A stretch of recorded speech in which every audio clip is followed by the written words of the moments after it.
and welcome to the May 2022 edition of SPS Global Insights Report, intended to inform you of critical incidents around the world relating to kidnap, ransom, extortion and piracy. We begin in Mexico. 20 years ago, the northern state of Nuevo León and its capital city, Monterrey, was considered one of the safest places in Mexico. Now, crime and kidnappings are increasing, and recent crime statistics show a very clear correlation between drug cartel rivalries and civilian casualties in Nuevo León.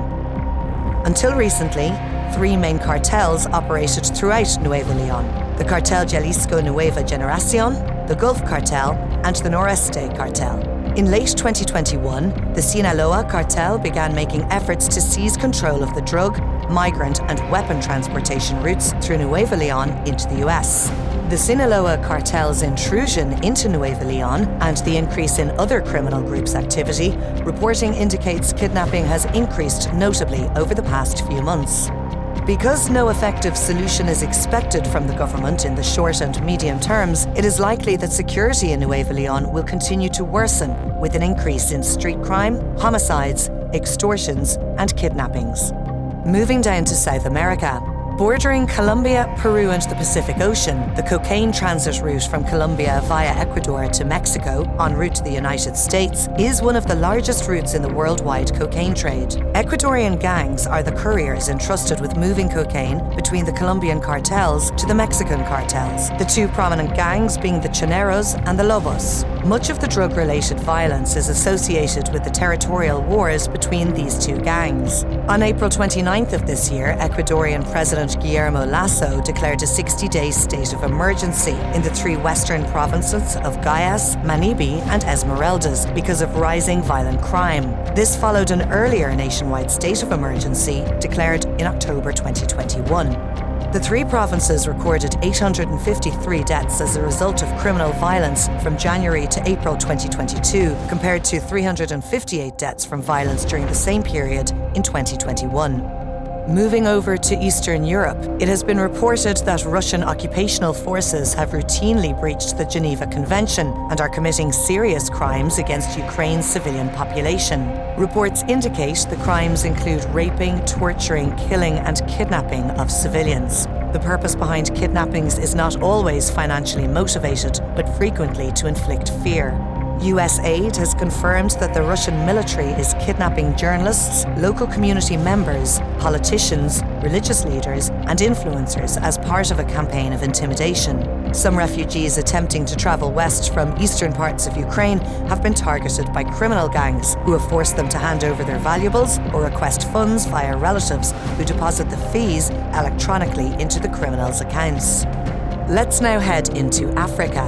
In April 2022, the Nigerian Senate approved an amendment to the country's terrorism law that would make it illegal to pay ransoms in kidnapping cases, with life imprisonment for the act of kidnapping and the death penalty for convicted kidnappers when the abduction leads to loss of life.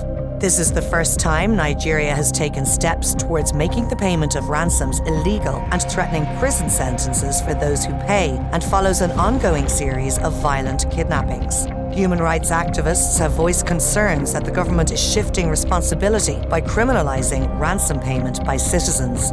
And finally, let's head over to Asia. Balochistan, Pakistan's resource-rich but troubled state which borders Iran and Afghanistan, has long been the center of forced disappearances. Between January and August of 2020, 139 people were reported to have been forcibly abducted from Balochistan, of which only 84 have been released. Of note is the $60 billion China-Pakistan Economic Corridor, CPEC, established in 2015, which brought an influx of Chinese workers to the region.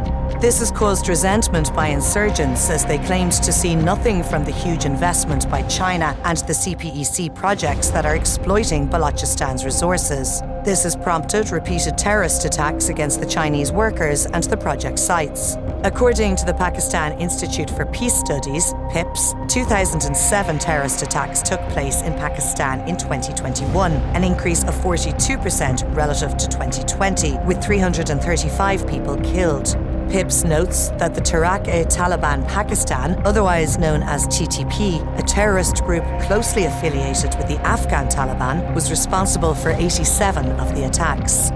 China. Reports indicate that the Chinese government has continued detaining businessmen and business owners. Some are politically motivated, like the detention and eventual arrest and conviction of Sun Dawu, owner of one of the country's largest private agricultural businesses, for picking quarrels and provoking trouble, a charge often used against activists.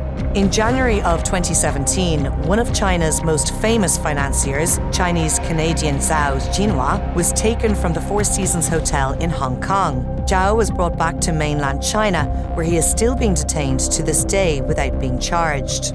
Illegal detention by criminals of businessmen in order to settle outstanding debts remains commonplace. So much so that it is not typically considered kidnapping by authorities, who are often reluctant to get involved.